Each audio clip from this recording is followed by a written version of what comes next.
څرنګه چې مینه او مستی سره تړلې ده څرنګه چې مینه او مستی سره تړلې ده دغسې غزل او رباعي سره تړلې ده اوس جدا کېدلی له یو بل په یو صورت نشو اوس جدا کېدلی د یو بل په یو صورت نشو اوس خو مو جانانه زندګي سره تړلې ده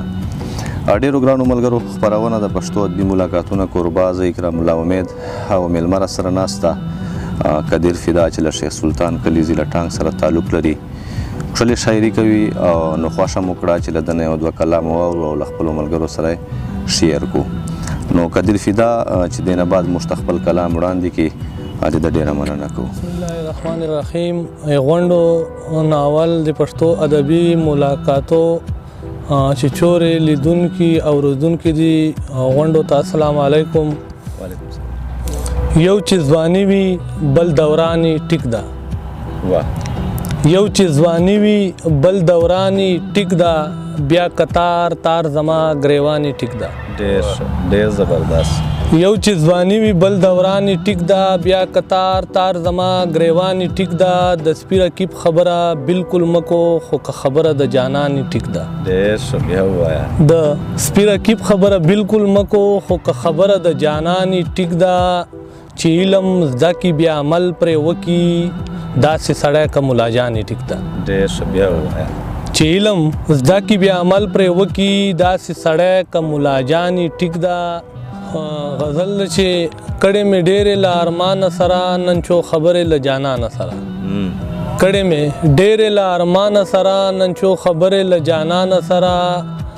جفا کوه خو دومره هم ناشنا چې وي وتلې له امکانه سره ډېر زبردست جفا کوه خو دومره هم ناشنا چې وي وتلې له امکانه سره دا رقیبان خو په دې ډېر خوشحالي دا رقیبان خو په دې ډېر خوشحالي یا تا ماوي چې څومره ورانه سره نن چو خبرې له جانانه سره دا فکرونه دا سوچونه یارانې ته او د بادونه زړه له درده پیدا کیږي د شاعر د خولې شعرونه چوک د جان سندرې وایي چوک جانان سندرې وایي چوک د ګل سندرې وایي چوک باغوان سندرې وایي بس خډیر مې ارمانونه بس خډیر مې ارمانونه بس خډیر مې امیدونه زړه له درده پیدا کیږي د شاعر د خولې شعرونه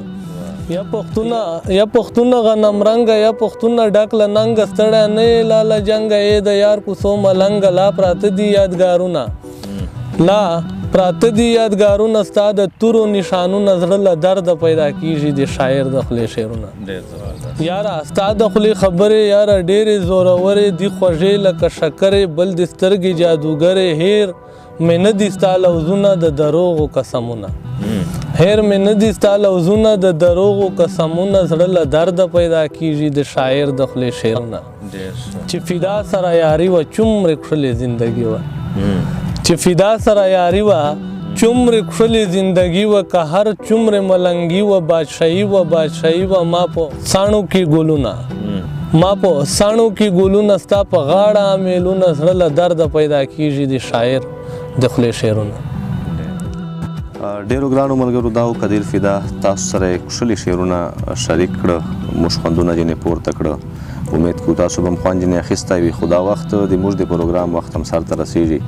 په راتلونکو نورو پروګرامو کې به بیا سره وجود کېږو موږ ټولو ملګرو ته راکړئ اجازه د لوی الله په امان